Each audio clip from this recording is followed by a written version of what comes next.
ever have enough bourbon? Not as far as I'm concerned. Therefore, after a quick trip to Glendalough, we are heading straight back to Kentucky, this time to take a tour of Maker's Mark Distillery, virtually. I'm Susan Schwartz, your drinking companion, and this is Lush Life Podcast. Every week, we are inspired to live life one cocktail at a time by the best in the industry. When I say tour, I mean tour. Today, the lovely Matty will guide us through the ins and outs of the Maker's Mark Distillery in Loretto, Kentucky. Discover why Maker's Mark is called Maker's Mark. What's in its mash bill? Why the bottles have their distinctive look and more. Then we'll head over to the bar to make one of Maker's Mark's most popular cocktails, and even get yourself a t-shirt from the Lush Life cocktail collection. After the episode, make sure to check out lushlifemanual.com, where you'll find photos for all the places you're about to visit. But here comes Matty now. I'm Matty. I'm a tour guide here at Maker's Mark, and you're here today to take a tour with me to see about our delicious bourbon. Welcome to our distillery. Now this is where all the magic happens. This is where every single drop of Maker's Mark is born. We don't have any other facilities. It's all done here right on our campus here. But before we get inside, I'm going to get a little bit into our history with you guys first. So Maker's Mark was founded in 1953 by Bill Samuel Sr. and his wife Margie. Now Bill Sr. really knew about bourbon. His family was making whiskey for many generations, dating all the way back to their Scottish heritage. Unfortunately, Bill Sr. actually hated the taste of his family's bourbon. He hated it so much, in fact, that he ended up selling it to Heaven Hill, the mash bill, the distillery, everything, and then he actually burned the recipe so he'd never go back to the past. After that, he joined the Navy and was sent to fight in World War II. Now, while he was off fighting the war, his wife Margie took over operations at the family farm, Star Hill Farm. She was so successful at managing that farm that when he came back from the war, Margie told Bill she no longer needed his assistance running the farm and that he needed to find something else to do with his free time. So he decided he wanted to start making bourbon again. But he, like I said, he hated the taste of his family's bourbon. He didn't want to go back to anything that had anything to do with that. So he had to start completely from scratch. Now, he really wanted his bourbon to be nice, soft, and smooth. He didn't want to have to be able to work to enjoy this bourbon. He wanted you to be able to just sip it and enjoy the sweetness. So first, what he needed before he even got started was an actual distillery to make this new bourbon at. He, like I said, sold the family distillery, so he searched around. He found this one up for sale here in the heart of Kentucky. Now, the reason why he purchased the property was not because of these historical buildings that were already here, but because of our limestone lake that we have out back. That 10-acre spring-fed lake is a perfect resource for getting fresh water. It is so pure that we don't need to filter. The limestone does the filtration for us. The water is iron-free and very rich in calcium, so we can actually pump directly from the lake right into our cookers. So that is the real reason why Bill purchased the property, but we got lucky with all these historical buildings that we still use today. So after he purchased the property and started fixing the buildings up, what he needed next, most importantly, was a new mash bill, which is what our recipe is for making that bourbon. Like I said, he didn't want it to taste anything like his family's old recipe, so what he did is he started baking bread. You actually use the same ingredients in a bread recipe that you do for making bourbon, so by playing around with different grains and different ratios, he got an idea of how those same grains would hit him on the palate as a finished bourbon. That's why he didn't waste time and resources playing around with a lot of different flavors and waiting for them to age before making his decision. He could make the decision off of the flavor right off the bat. That way he could start making large quantities right away. So he played around with all different recipes. In the end, he decided to cut rye all together out of his mash bill. Bill and Margie both found that rye was just too harsh on their palates, a little bit too spicy. They wanted a sweeter bourbon instead. So they switched over to using wheat, which is a much sweeter, softer grain. In the end, they settled on 70% corn, 16% soft red winter wheat as their flavoring grain, and 14% malted barley. Those are the only three things that go into that mash bill to start making that delicious bourbon. So let's get inside our distillery to see just how we do that. Go ahead and follow me. Alrighty, everybody. So, like I said, this is where everything is made. So what we're gonna do, we're gonna bring those grains in by the truckload. They're gonna go through quality control next door, where we make sure those grains are perfect quality for you guys. After they've been deemed great, we're gonna bring them in here and we're ready to grind them up. Now we get the corn, the soft red winter wheats from single source farms right here in Marion County, and the malted barley does come out from Milwaukee. So we're gonna grind up the grains in our roller mill to make the starch more readily available for us. The roller mill is able to better grind up those grains to make sure that we don't grind up the husks of the grains. The husks of the grains are very bitter. There's a lot of proteins in there. If we grind up the husks of the grains, the bitterness will get into our flavor later on, which we do not want. So, roller mill is very great at that. A lot of other distilleries today use hammer mills, which completely pulverizes the grains to a powder-like substance. Hammer mills are very efficient, however, they're not going to they're going to get that bitterness in the bourbon, which we don't want, and that's why we use a roller mill instead.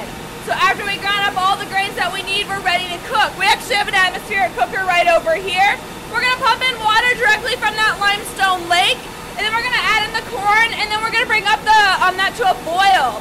Then we're going to add in the other grains and lower the temperature and cook everything low and slow for about 3 hours. By cooking it low and slow, we're going to get that full flavor that we're looking for. After 3 hours, we're going to send it to the room next door, where we're going to actually send it through fermentation. So we're going to fill up one of those vats in there with the contents of one of those cookers. They are 12 feet wide by 12 feet deep and hold 10,000 gallons of future Maker's Mark. So what we're going to do is we're going to add yeast on top. The yeast's job is to eat the sugar that's present in the grains and convert that to CO2 and alcohol. By the end of 3 days, you get to 8 to 9% alcohol, or our distiller's beer. After we get to that point, we're going to drain the tub, send it over to one of our stills, and we're ready to start the distillation process. We have a still right over here. It is 6 stories tall. We're going to filter through 16 perforated plates. The mash will be at the bottom, where we're going to heat it up, and that will vaporize the liquid in there. That vapor will float up to the top of the still house, where we're going to cool it off and condense it back into a liquid, where it's going to flow down here at 120 proof. That's our low wine. Then we're going to send it down to the basement. We're going to distill a second time. It's going to shoot up here at 130 proof. That's our high wine. That's our white dog. We call it Maker's White, but you guys probably know it as moonshine. And so we're going to cut down, put into a barrel, and start the aging process. So to put it simply, first we have to make beer. That beer will be distilled into moonshine. That moonshine will be aged into bourbon. So I had a question. So you guys might have noticed the world record for the distillery. Yes, it's a very old distillery, but it hasn't always been owned by Maker's Mark. I mentioned that he purchased the property. The buildings were already here. It was actually built by the Burks family in the 1800s. They were actually distilling in the family for several generations. During Prohibition, they did have to shut their doors. After Prohibition was lifted, the whiskey industry wasn't doing so well, so they put it up on the market. Sat on the market for quite a while until the Samuels found it and purchased it in 1953 for $35,000. So that was actually not a cheap purchase back then. That was a big sum of money. So that is why he really had to grind down and start making that right away. He had no time to waste.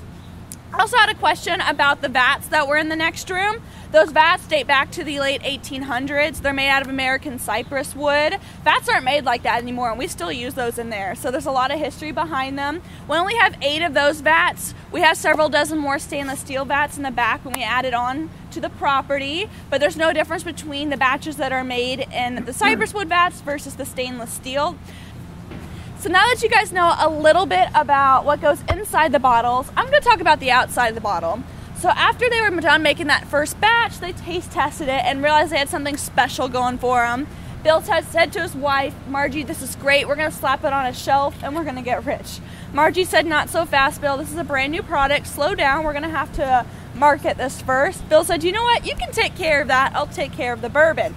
So Margie took full creative control over the brand, and we are so thankful that she did, because without her help, the Samuels probably would have never sold Maker's Mark outside of the state of Kentucky, and now it's sold all over the world. So first she came up with the name Maker's Mark. So Margie actually collected English pewter. Stamped on the bottom of English pewter, you're going to see the mark of the maker. That is what the artist used to mark that handmade item as their own. Now, Maker's Mark is a handmade brand, so she thought that was really fitting, hence the name Maker's Mark.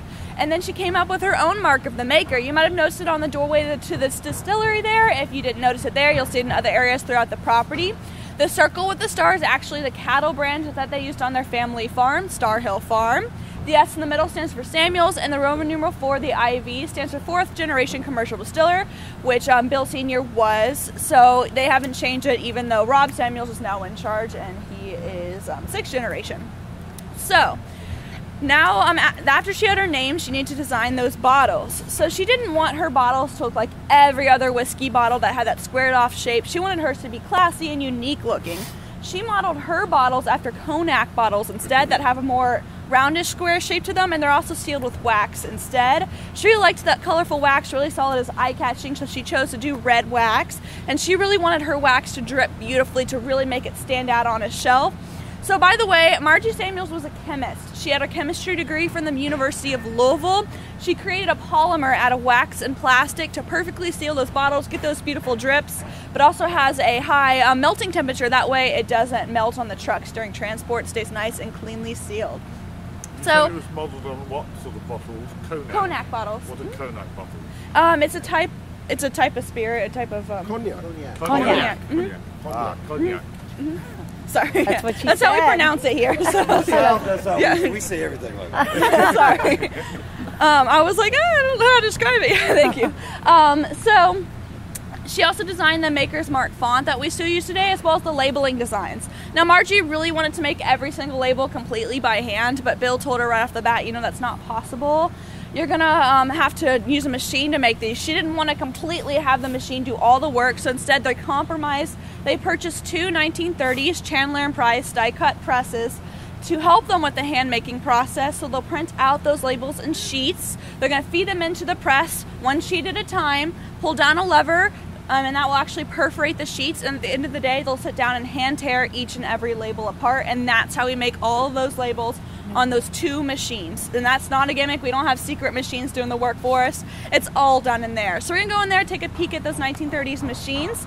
They're no longer made today, but they're still going strong. While you're in there, feel free to grab a sample label as a souvenir. So go ahead and follow me.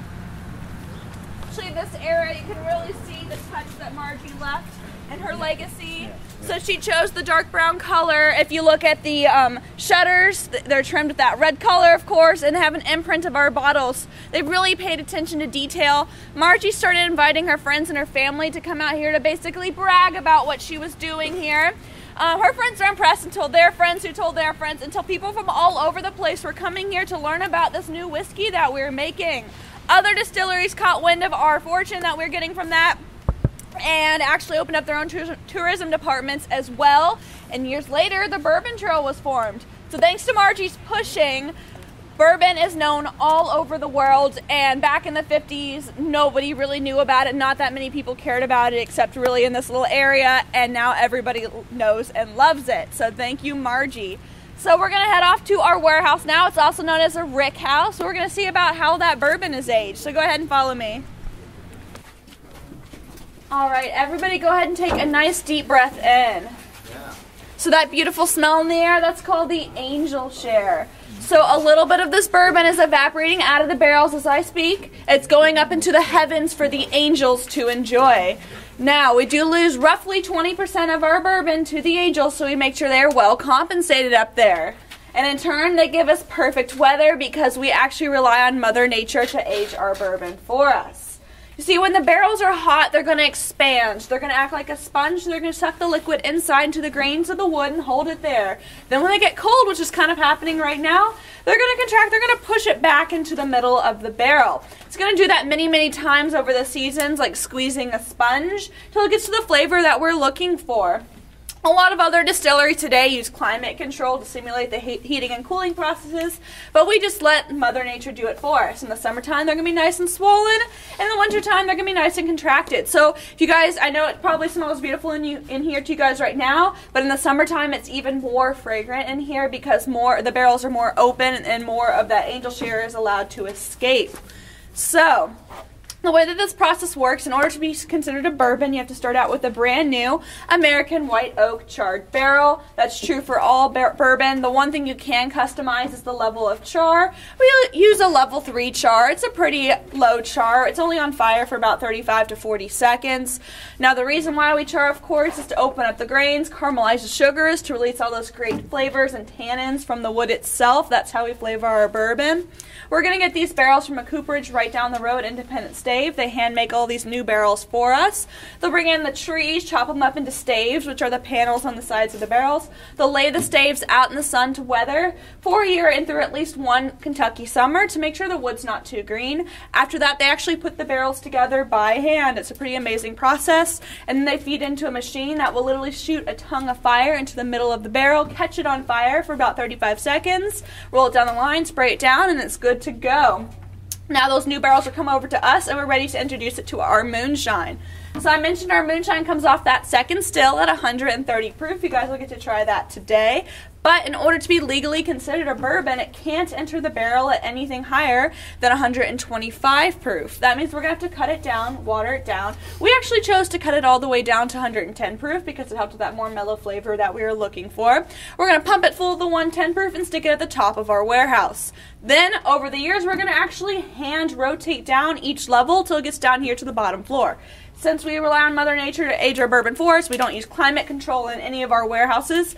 Each level is going to differ in temperature because heat rises, and so each level is going to have a naturally different temperature fluctuation to it. If it stayed in one spot the whole time, the bourbon on the top floor would taste drastically different than the bourbon on the bottom floor. So in order to help with flavor consistency, each barrel spends the same amount of time on each floor. So by the time they get rotated down here, they're about 5.5 to 7 years old. At this point, we're going to start taste testing them. That's how we determine if our bourbon's ready to go or not. We don't put timestamps on our barrels. We can't do that because weather patterns fluctuate over the years. Sometimes we have hotter years, sometimes we have cooler years.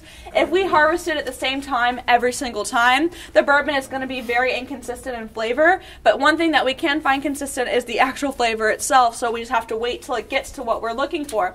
Our team will taste test each and every barrel to see if it's ready to go or not. Like I said, anywhere from 5 to 7 years, sometimes more, sometimes less, depending on what's going on. Once it's been deemed fully matured, only then can we roll it off to bottling. It'll be mixed into a batch of 19 barrels to help with flavor consistency. It'll be filtered, cut down, and then bottled up right here on site, which you guys will get to see today. Now, do you guys have any questions about that? I have a question. Okay. I was gonna ask, how many people are on this tasting team?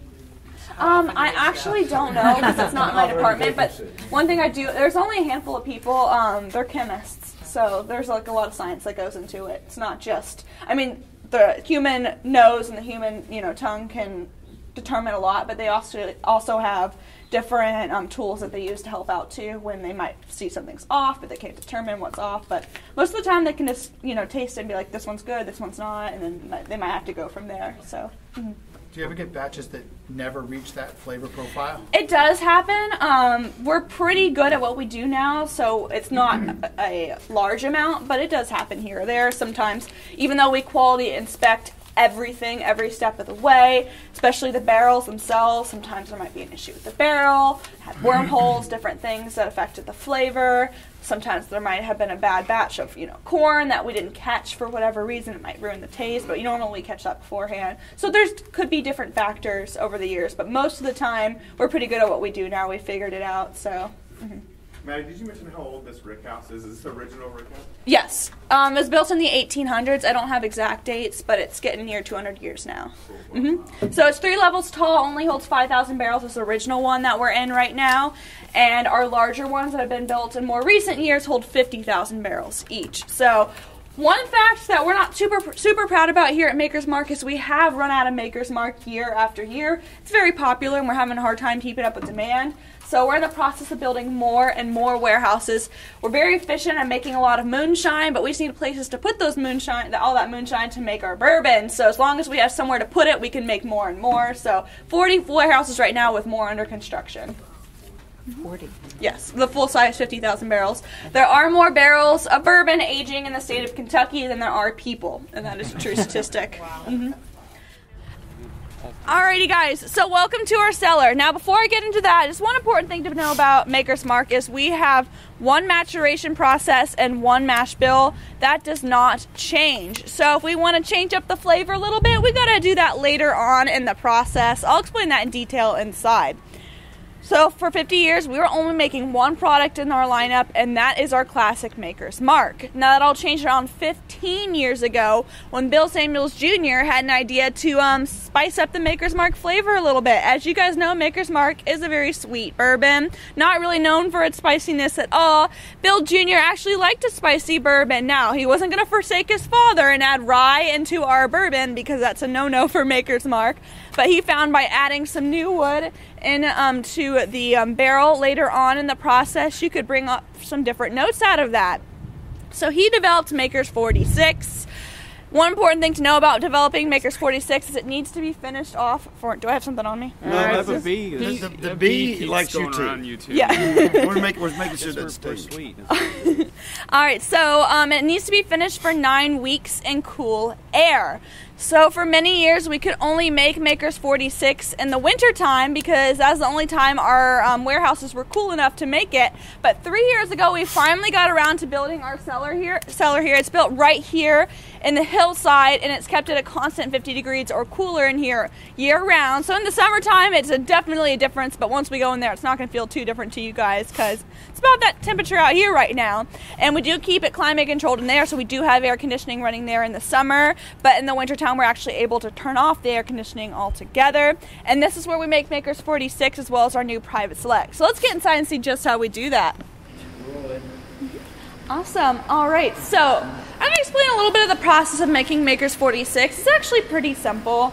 So once we fully actually deemed those barrels fully matured, some of them will be rolled off to bottling. Some of those barrels will be redirected in here instead. So some of the new barrels are actually coming in today. They'll open the garage doors, bring those barrels in, place them here on the floor. We're going to temporarily pump out the bourbon through the bunghole, which is the walnut cork on the side. We pop it open, use the hose to pump it out to hold that bourbon in the tank so it doesn't get splashed around. Then we're going to actually pry off the head of the barrel. We'll use a hammer and a chisel or a crowbar to remove the top 2 rings. That relieves the pressure just enough to be able to pull off the head of the barrel. So then you have a completely open barrel like these guys behind me. And then we're going to insert 10 of these seared French white oak staves into the center of the barrel. French oak actually has 20% more tannins in it than American white oak, so it just means a lot more flavor in there. We're actually going to lightly sear it in an infrared oven, so it's not going to be charred deeply like a barrel. It's just going to lightly caramelize the sugars on the outside of the wood to bring forward the flavor from it. So 10 of these will go in there, sit upright just like here in the sample barrels that you guys can see here. Then once those are put in there, we're going to seal the barrel back up, pump the bourbon back in, and roll it off into cold storage in the next room. And 9 weeks later, you get a new bourbon baby. So what these staves do is they latch on to the flavors that are already present in Maker's Mark, and they bring certain notes forward. Specifically, this stave actually is going to bring forward a lot of the sweet and spicy notes. It's going to make it just more full flavored. It's overall more robust, spicy rendition of that classic flavor, so it doesn't completely change it. It just enhances it for when you're wanting something with a little bit more of a kick. It also has a very long finish that I love. It's very oaky. I absolutely love this product. It is full of flavor. So after Bill Jr. was done making that batch, and he was like, this is great, I love this, what do I call it? He actually went to the cooperage that sent us these staves. They cooked them up for us, did everything for us, and he said, what do you call the stave that you sent on over to me? And they said, Bill, that's just number 46 in our catalog. I hope that helps. Hence the name Maker's 46. This is named after this piece of wood right here. It has a nice strength to it though, doesn't it? So it starts out at cast strength, and then we do cut it down to 94 proof, so it's slightly higher in proof than the 90 proof that we do for our classic Maker's Mark. Alrighty guys, so up on the ricks, that's where we store Maker's 46. It doesn't matter which level they're on in here because it's consistently 50 degrees in here year round. But on the floor we have something a little bit different. These are our new private select barrels. So Bill Jr. retired after 46. His son Rob took over. Rob Samuels really liked what Bill Jr. did with the 46 idea, and he decided to build off of it. So he went back to the cooperage and he asked them to cook up 4 more staves that would bring out different notes within Maker's Mark. So by cooking wood in different ways, you can bring out different flavors. So you might use different heat techniques, etc. So they cooked up one that brings out creamy notes. We call it our cuvee stave. I'll explain that in detail in the tasting room. We have our vanilla stave, our spice stave that brings out spicy cinnamon and nutmeg notes. We have our mocha stave that brings out dark chocolate notes. And then lastly, for our 5th stave, is just our classic Maker's 46 stave. So now Rob actually invites people of the trade, people that are close to us, to come here and make their own single batch of Maker's Mark. They're going to actually doing it right now. They're going to go into the room behind you guys. They're going to taste test the liquid form of each stave.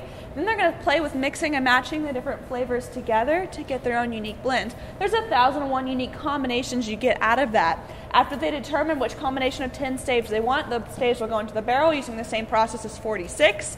And 9 weeks later, you have your own unique flavor. And then they can sell those 250 bottles they get out of one barrel however they want. But once they're gone, they are gone. So if you're ever lucky enough to come across Private Select out in the wild, I would suggest try it, because that will probably be your only chance to ever try that one unique flavor. Get excited, because we have one of those unique flavors for you guys to try today. So, do you guys have any questions about that? All right, so that beautiful wall back there, that just came with the property. When we blasted into the hillside there, we found that beautiful limestone wall, and that actually feeds into the lake that's behind the wall. So we just built all the other 3 walls around it. So now that you guys have gotten a little peek in here, you guys can follow me out. We're gonna head off to bottling. This is our bottling line. This is where every single drop of Maker's Mark is bottled up. There are no other facilities. Like I said, it's all done from start to finish here. So we have 2 lines, one in the front and then another one behind the wall in the back. They bottle up the same. So we're going to bottle Monday through Friday, and you guys are lucky because we're actually bottling up right now. We only bottle for short bursts throughout the day, so you're lucky that they're doing it there right now. So before we get in, I'm going to tell you guys a little bit of what the machines are doing so you can understand them a little bit better. The first one's going to sanitize the bottles. I love that machine because we use Maker's Mark to sanitize our bottles. You know, why purchase sanitizer when we have plenty of alcohol to go around? So the next machine is actually going to fill it up with fresh Maker's Mark. The next one will add on the cap. Very last one's going to slap on the label, the government seal on the back, and the little pull tab you use to get out of the wax.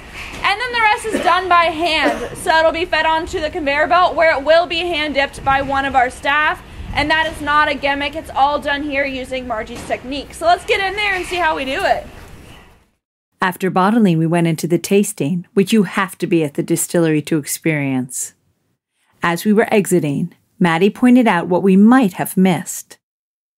So I'm sure you've already noticed, but we have this beautiful glass blown sculpture. It was made by Dale Chihuly. Chihuly is a world-renowned glass blower. He's done installations all over the world. Pretty famous guy, stationed out of Seattle, Washington.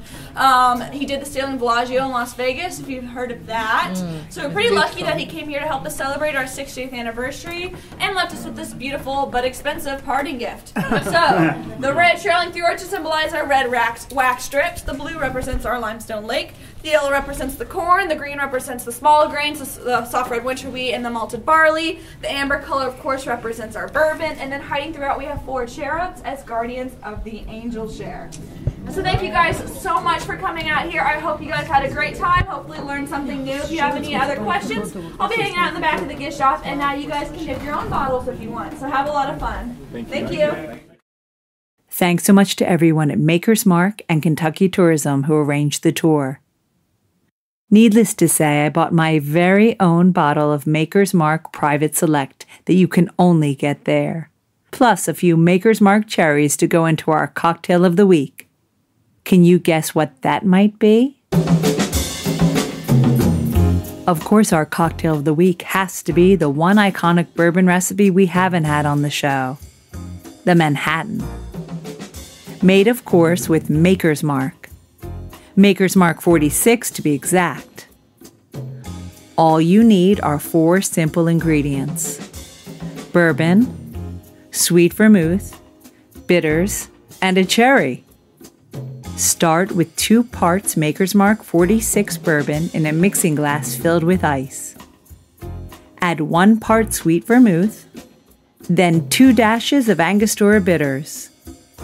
Stir, and then strain into a chilled cocktail glass, neat or on the rocks.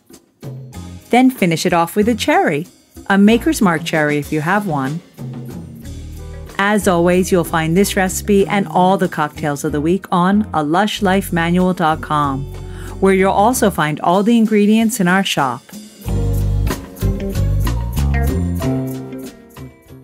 Again, remember to head to lushLifeManual.com, where you'll find photos of all the places that Matty described.